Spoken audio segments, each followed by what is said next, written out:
എല്ലാവർക്കും നമസ്കാരം. ഓഗസ്റ്റ് 15, 2026 നടന്ന പ്രധാനപ്പെട്ട സംഭവങ്ങൾ എന്തൊക്കെയാണെന്ന് നോക്കാം. ആദ്യത്തേത് 80ാം സ്വാതന്ത്ര്യ ദിനത്തോടനുബന്ധിച്ച് പ്രധാനമന്ത്രി നരേന്ദ്രമോദി ചെങ്കോട്ടയിൽ പതാക ഉയർത്തി എന്ന് തന്നെയാണ്. അതിനേക്കാൾ ഏറ്റവും വലിയൊരു കാര്യം ചരിത്രത്തിൽ ആദ്യമായി ചെങ്കോട്ടയിൽ വന്ദേമാതരം ആലപിച്ചു എന്നുള്ളതാണ്. അതിനെ തുടർന്ന് തന്നെ നരേന്ദ്രമോദി കുറച്ച് പ്രഖ്യാപനങ്ങൾ നടത്തിയിട്ടുണ്ട്, കൂടുതലും യുവാക്കൾക്ക് വേണ്ടിയിട്ടാണ്. അതെ, അതിൽ പ്രധാനപ്പെട്ട രണ്ട് കാര്യങ്ങളുണ്ട്.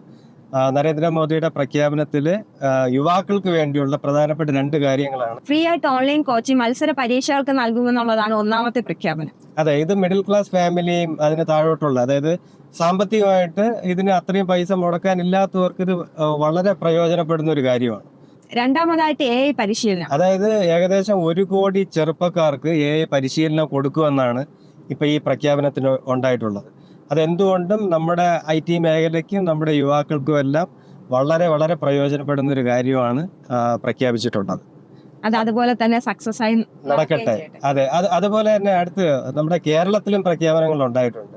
അതിൽ പ്രധാനപ്പെട്ട ഉണ്ടായിട്ടുണ്ട്. അതായത് നമ്മുടെ സെൻട്രൽ സ്റ്റേഡിയത്തിൽ വെച്ച് മുഖ്യമന്ത്രി VD സതീശൻ പതാക ഉയർത്തുകയും അതിനെ തുടർന്ന് ഒരു പ്രഖ്യാപനം നടത്തിയിട്ടുണ്ട്. പ്രളയത്തെ പ്രതിരോധിക്കാൻ വേണ്ടി ശാസ്ത്രീയ സംവിധാനം കൊണ്ടുവരുമെന്ന്. ഏറ്റവും ഇമ്പോർട്ടന്റ് ആയിട്ട് നമുക്കിപ്പം വേണ്ട ഒരു കാര്യമാണ്.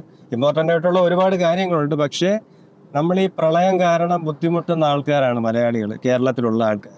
അപ്പൊ അതിനുള്ള സൊല്യൂഷൻസ് എന്തൊക്കെയാണെന്നുള്ളത് ഗവൺമെന്റ് ചെയ്യുന്നതിലും അതുപോലെ തന്നെ അതുമായിട്ട് ബന്ധപ്പെട്ട പദ്ധതികൾ നടപ്പിലാക്കാൻ പോകുന്നതൊക്കെ നമുക്ക് വളരെ ആശ്വാസം നൽകുന്ന ഒരു വാർത്തയാണ്. അടുത്തതായിട്ടുള്ളത് UAE പ്രവാസികളുടെ ഒരു റെക്കോർഡ് നേട്ടമാണ്. നമ്മുടെ സ്വാതന്ത്ര്യ ദിനവുമായി ബന്ധപ്പെട്ട് UAE 13,000 അടി ഉയരത്തിൽ ത്രിവർണ്ണ പതാക ഉയർത്തി റെക്കോർഡിൽ ഇടം നേടിയിരിക്കുകയാണ് UAE പേരവാസികൾ. അതെ, വേറൊരു സന്തോഷകരമായിട്ടുള്ള വാർത്ത എന്ന് പറഞ്ഞാല് നമ്മുടെ കേരളത്തിലുള്ള കണ്ണൂരുകാരനായിട്ടുള്ള ഒരാളും ഇതിനകത്തുണ്ട്. അയാളുടെ പേരെന്ന് പറയുന്ന ജംഷീർ തണലോട്ട്. വളരെ സന്തോഷം നൽകുന്ന വാർത്ത തന്നെയാണ്. ഇതിൽ വേറൊരു കാര്യം കൂടെയുണ്ട്. നമ്മുടെ രാജ്യത്തുള്ള ആൾക്കാർ വേറെ ഏത് രാജ്യത്ത് ജീവിച്ചാലും അവിടെ ജോലി ചെയ്യേണ്ടി വന്നാലും ഒക്കെ നമ്മുടെ രാജ്യത്തെ മറക്കുന്നില്ല എന്നുള്ളതാണ് അതിന്റെ ഒരു പ്രതീകം കൂടെയാണ് ഈ ഒരു സംഭവം എന്ന് പറയുന്നത്. അടുത്ത് വീണ്ടും ഒരു സന്തോഷ വാർത്തയാണ്. നമ്മുടെ വന്ദേ ഭാരത് കോച്ചുകളുടെ എണ്ണം 16 ആക്കി. അതും എറണാകുളം, ബാംഗ്ലൂർ വന്ദേ ഭാരതിന്റെ. അതെ. അപ്പൊ നമ്മുടെ ഒരുപാട് മലയാളികളാണ് IT മേഖലയിലും മറ്റു മേഖലകളിലെല്ലാം ഒരുപാട് മലയാളികൾ ബാംഗ്ലൂർ താമസിക്കുന്നുണ്ട്. അവർക്കെല്ലാം ഓണത്തിന് നാട്ടിൽ വന്ന് ഓണം ആഘോഷിക്കാൻ താല്പര്യമുള്ളവർക്കെല്ലാം ഒരു സൗകര്യമാണ് ഈ ഒരു ഇതിന്റെ സീറ്റിന്റെ എണ്ണം കൂട്ടിയത്. അതുകൊണ്ട് ബാംഗ്ലൂരിലുള്ള മലയാളികൾ കേരളത്തിൽ വന്ന് ഓണം ആഘോഷിക്കുന്നുണ്ടെങ്കിൽ നിങ്ങളിപ്പോ തന്നെ സീറ്റ് ചെക്ക് ചെയ്യുക. സീറ്റിന്റെ എണ്ണം കൂട്ടിയത് കൊണ്ട് തന്നെ സീറ്റ് കിട്ടാൻ ഉറപ്പായിട്ടും സീറ്റ് കിട്ടും. അടുത്തതായിട്ട് ലുലു ഗ്രൂപ്പിന്റെ ഒരു പ്രധാനപ്പെട്ട ഒരു അപ്ഡേറ്റ് ആണ്. അതായത് ഇന്ത്യയിൽ നിന്ന് ഏകദേശം എത്ര ടണ്ണാണ്? 50,000 ടൺ ഉപഭോക്തൃ ഉൽപ്പന്നങ്ങൾ. 124 കാർഗോ ഫ്ലൈറ്റിൽ അവിടെ ഗൾഫിൽ എത്തിക്കാൻ വേണ്ടിയിട്ടാണ് പദ്ധതി നോക്കുന്നത്. അതെ, ഇത് തീർച്ചയായിട്ടും നമ്മുടെ മലയാളികൾക്കായാലും കൂടുതൽ സാധനങ്ങൾ, ഇന്ത്യയിലുള്ള കൂടുതൽ സാധനങ്ങൾ അവിടെ കിട്ടാനും അതുപോലെ തന്നെ പെട്ടെന്ന് കിട്ടാനും എളുപ്പവും ഈ ഒരു സംഭവം വരുന്നത്. അതിന്റെ കൂടെ തന്നെ ഈ ഒരു കയറ്റുമതി അതെ, ഇന്ത്യയിലുള്ള കർഷകർക്കും ഇവിടെ നിന്ന് സാധനങ്ങൾ എക്സ്പോർട്ട് ചെയ്യുന്നവർക്കും ഇത് ഭയങ്കരപ്പെട്ട ഒരു ലാഭവും അല്ലെങ്കിൽ പുതിയൊരു ഓപ്പർച്യൂണിറ്റിയും കൂടെയാണ്. തൊഴിലവസരങ്ങളും എല്ലാമാണ് ഈ ലുലു ഗ്രൂപ്പിന്റെ ഈ ഒരു തീരുമാനത്തിലൂടെ നമുക്ക് വരുന്നത്. അതായത് ഗൾഫിലുള്ള മലയാളികൾക്കായാലും ഗൾഫിലുള്ള ആൾക്കാർക്കും അതുപോലെ തന്നെ ഇന്ത്യയിലുള്ളവർക്കും ഒരുപോലെ നേട്ടം ഉണ്ടാക്കുന്ന ഒരു തീരുമാനമാണ് ലുലു ഗ്രൂപ്പ് എടുത്തിട്ടുള്ളത്. അടുത്തെന്ന് പറയുന്നത് സംസ്ഥാനത്തെ ഗർഭിണികളായ വനിതാ പോലീസുകാരുടെ യൂണിഫോമിലുള്ള പരിഷ്കരണമാണ്. അതെ, ഇത് കേൾക്കുമ്പോൾ ചിലപ്പോൾ നമുക്ക് തോന്നുന്നു വളരെ സിമ്പിൾ ആയിട്ടുള്ള ഒരു കാര്യമാണെന്ന്. പക്ഷേ അവരുടെ ബുദ്ധിമുട്ട് മനസ്സിലാക്കണം. അതായത് ഷൂസും പാൻസും ഷർട്ടൊക്കെ ചെയ്ത് ബൂട്ടൊക്കെ ഇട്ട് ഡ്യൂട്ടി ചെയ്യുക, ഗർഭകാലത്ത് ഡ്യൂട്ടി ചെയ്യുക എന്ന് പറയുന്നത് വലിയൊരു ഭാരം പിടിച്ചൊരു കാര്യമാണ്. ഇതിനെതിരെ പരാതികൾ വളരെയധികം നേരത്തെ പല തവണയായിട്ട് എത്തിച്ചിട്ടുണ്ട്. അതെ, എങ്കിലും ഫൈനലി ഇങ്ങനെ ഒരു തീരുമാനം വന്നിട്ടുണ്ട്.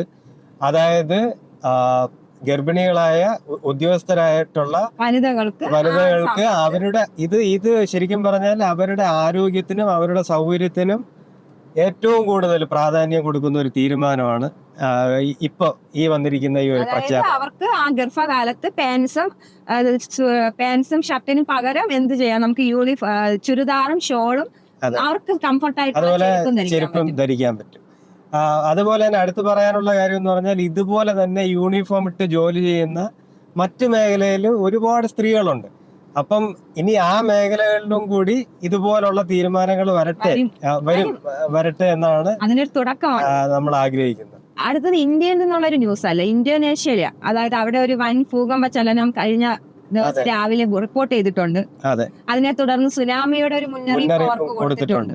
അപ്പൊ അതില് ശ്രദ്ധിക്കേണ്ട ഒരു കാര്യം എന്ന് പറഞ്ഞാല് ആ മേഖലയിലേക്ക് യാത്ര ചെയ്യുന്നവരോ അല്ലെങ്കിൽ ആ മേഖലയിൽ ബന്ധുക്കളോ സുഹൃത്തുക്കളോ ഉള്ള ആൾക്കാര് ഒഫീഷ്യലി വരുന്ന അപ്ഡേറ്റുകൾ മാത്രം അല്ലേ, ഒഫീഷ്യലി വരുന്ന അപ്ഡേറ്റുകൾ ആ അപ്ഡേറ്റുകൾ മാത്രം ചെക്ക് ചെയ്യുക, കൂടുതൽ ജാഗ്രത പാലിക്കുക. അതെ, അതുകൊണ്ട് ഇനിയിപ്പം വരും ദിവസങ്ങളിൽ ഇതിന്റെ അപ്ഡേറ്റുകൾ വരും, നമുക്കപ്പോൾ അതിനെ കുറിച്ച് സംസാരിക്കാം. അടുത്തതൊരു വിവാദ വാർത്തയാണ്, നമ്മുടെ CJPയുടെ കോക്രോച്ച് പാർട്ടിയുടെ ഇൻസ്റ്റാഗ്രാം അക്കൗണ്ട് വാനിഷ് ആയത്. അതെ, അതില് ഇതിന്റെ സ്ഥാപകൻ പറയുന്നത് സ്വാതന്ത്ര്യ ദിനമായിട്ട് ബന്ധപ്പെട്ട് അവരുടെ വോയിസ് നഷ്ടപ്പെടുത്തി എന്നുള്ളതാണ് പറയുന്നത്. പക്ഷെ ഇപ്പോഴും ഇതിന്റെ യഥാർത്ഥ കാരണം, അതായത് അതിനുശേഷം രാവിലെ ഇത് സംഭവിക്കുന്നു, അതിനുശേഷം അക്കൗണ്ട് അത് സോൾവ് ചെയ്തു, അത് അക്കൗണ്ട് ആക്റ്റീവായിട്ടും ഉണ്ട്. പക്ഷെ ഇതിനുള്ള എന്താണ് ഇതിന്റെ പുറകിൽ നടന്നത്, ഇതിനുള്ള കാരണം എന്താണെന്ന് ഒഫീഷ്യലി എന്താണ് ഇതിന്റെ റീസൺ എന്നുള്ളത് വന്നിട്ടില്ല. അങ്ങനെ ഒഫീഷ്യലി ഇതിന്റെ റീസൺ വരുമ്പോ നമുക്ക് അതിനെ കുറിച്ച് സംസാരിക്കാം. അതെ, അടുത്തത് സന്തോഷ വാർത്തകൾ, പ്രത്യേകിച്ച് ട്രിവാൻഡ്രംകാരായ നമുക്കത് കേൾക്കുമ്പോൾ കുറച്ചും കൂടി ഒരു സന്തോഷമാണ്. അതായത് മ്യൂസിയത്ത് സീബ്രകൾ എത്തുകയാണ് 9 വർഷത്തിന് ശേഷം. അതെ, അപ്പൊ ട്രിവാൻഡ്രം മ്യൂസിയം വീണ്ടും കുറച്ചുകൂടി ആക്റ്റീവ് ആവാൻ പോകുന്നു എന്നുള്ളതിന്റെ സൂചനയാണ്. കാരണം അതുപോലെ തന്നെ സീബ്ര വരുന്നു എന്നുള്ളത് മാത്രമല്ല, ഇവിടുന്ന് ഒരു സിംഹവാലൻ കുരങ്ങിനെയും നമ്മള് കൊടുത്തിട്ടാണ് സീബ്രകളെ വാങ്ങുന്നത്. അതെ, അതായത് ഒരു ഗിവ് ആൻഡ് ടേക്ക് ആണ് ഈ ഒരു സംഭവം. ഇതില് പ്രത്യേകിച്ച് ഇപ്പൊ ഓണമാണ് വരാൻ പോകുന്നത്. അപ്പോ ഓണത്തിന് ട്രിവാൻഡ്രത്ത് വരുന്ന ആൾക്കാരെല്ലാം, അതായത് പ്രത്യേകിച്ച് കുട്ടികളായിട്ടൊക്കെ വരുന്ന ആൾക്കാർ, ഗുജറാത്തിലെ വൻതാര വൈൽഡ് ലൈഫിൽ നിന്നാണ് നമുക്ക് ഈ ഒരു സീബ്ര കിട്ടുന്നതും നമ്മുടെ രാജവെമ്പാല സിംഹവാലൻ കുരങ്ങിന് ഗുജറാത്തിലേക്കാണ് അവര് പോകുന്നത്. ഇനി വൻതാരയിൽ പോയാലും നമ്മുടെ രാജവെമ്പാല സിംഹവാലൻ കുരങ്ങിനെ കാണാൻ പറ്റത്തുള്ളൂ. അപ്പൊ എന്തായാലും കുട്ടികളുമായിട്ട് തിരുവനന്തപുരത്ത് വരുന്നവര് ഉറപ്പായിട്ടും ഈ സീബ്ര വരുന്നതുകൊണ്ട് തന്നെ സൂവും സന്ദർശിക്കാൻ ചാൻസ് കൂടുതലാണ്. അവിടെ പോവാം. ഓണത്തിന് എന്തായാലും ഒരു പുതിയൊരു അതിഥിയും കൂടി അല്ലേ, 2 പേര് വന്നിട്ടുണ്ട് എന്നുള്ളതാണ് തിരുവനന്തപുരംകാർക്ക് ഒരു സന്തോഷമുള്ള ഒരു കാര്യം. അടുത്തെന്ന് പറയുന്നത് നമ്മുടെ സോഷ്യൽ മീഡിയയിലൊക്കെ വൈറലായി കൊണ്ടിരിക്കുന്ന ഒരു ന്യൂസാണ്. നമ്മുടെ മമ്മൂട്ടിയെ ഗൂഗിൾ മാപ്പ് വഴിതെറ്റിച്ച ഒരു മണിക്കൂർ അലച്ച ഒരു കഥ. അതെ, ഇതിപ്പം നമുക്ക് ഉറപ്പായിട്ട് നമുക്ക് റിലേറ്റ് ചെയ്യാൻ പറ്റുന്ന ഒരു കാര്യമുള്ളൂ. വണ്ടി ഓടിക്കുന്ന ആർക്കായാലും ഇത് മനസ്സിലാവും.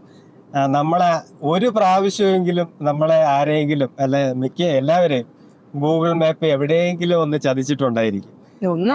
അതെ, അത് ഏകദേശം എത്ര കിലോമീറ്ററാണ് പുള്ളി വഴി കാണിച്ചു കൊടുത്തത്? 10 കിലോമീറ്റർ. നമ്മുടെ സ്വദേശി പാണ്ഡ്യൻ, പേര് നമ്മൾ എടുത്ത് പറയണം. അതെ, ഇപ്പൊ സോഷ്യൽ മീഡിയയില് വളരെ ആക്റ്റീവ് ആയിട്ടുള്ള ഒരു പോസ്റ്റാണ് ഈ സെൽഫിയും അതുമായിട്ട് ബന്ധപ്പെട്ട് നമ്മ ആളാണെന്നൊക്കെ പറഞ്ഞിട്ടുള്ള ഒരു ക്യാപ്ഷനൊക്കെ ഇട്ട് ഇങ്ങനെ ഭയങ്കരമായിട്ട് ആഘോഷിക്കുന്നുണ്ട് ആൾക്കാർ. സ്വദേശി പാണ്ഡ്യൻ എന്ന് പറയുന്ന വ്യക്തി ഇനിയിപ്പോ കുറച്ചുനാൾ തിളങ്ങി നിൽക്കും. അതെ, എന്തായാലും അദ്ദേഹത്തിന്റെ മനസ്സ് ഒന്ന് ആലോചിച്ച് നോക്കണം. ടെക്നോളജി പരാജയപ്പെടാം, ടെക്നോളജിക്ക് ചിലപ്പം എന്തെങ്കിലും പറ്റാം, പക്ഷെ നാട്ടും പുറത്തിന്റെ നന്മ എന്ന് പറയുന്ന ഒരു സംഭവം അത് ഒരിക്കലും അവസാനിക്കുന്നില്ല എന്നുള്ളതിന്റെ ഒരു ഉത്തമ ഉദാഹരണം കൂടെയാണ് ഈ ഒരു സംഭവം എന്ന് പറയുന്നത്. ആര് യാത്ര ചെയ്താലും ഇങ്ങനെ ഒരു സിറ്റുവേഷനിൽ പലപ്പോഴും നമുക്കും അനുഭവങ്ങൾ ഉണ്ടായിട്ടുണ്ട് ഇതുപോലുള്ള കാര്യങ്ങൾ. അപ്പം അതാണ് നാട്ടിൻപുറത്തിന്റെ ഒരു നന്മ എന്നുള്ളതാണ് ഇതിലൊന്ന് മനസ്സിലാക്കേണ്ടത്. എന്തായാലും ഇതൊക്കെയാണ് ഇന്ന് ഓഗസ്റ്റ് 15 ബന്ധപ്പെട്ട് നിങ്ങളുമായിട്ട് ഷെയർ ചെയ്യണമെന്ന് വിചാരിച്ച കാര്യങ്ങൾ. അപ്പൊ എന്തായാലും നിങ്ങൾ കമന്റ് ചെയ്യുക. വീണ്ടും പുതിയ വാർത്തകളുമായിട്ട് വീണ്ടും കാണാം. നാളെ കാണാം. Have a good day, see you later.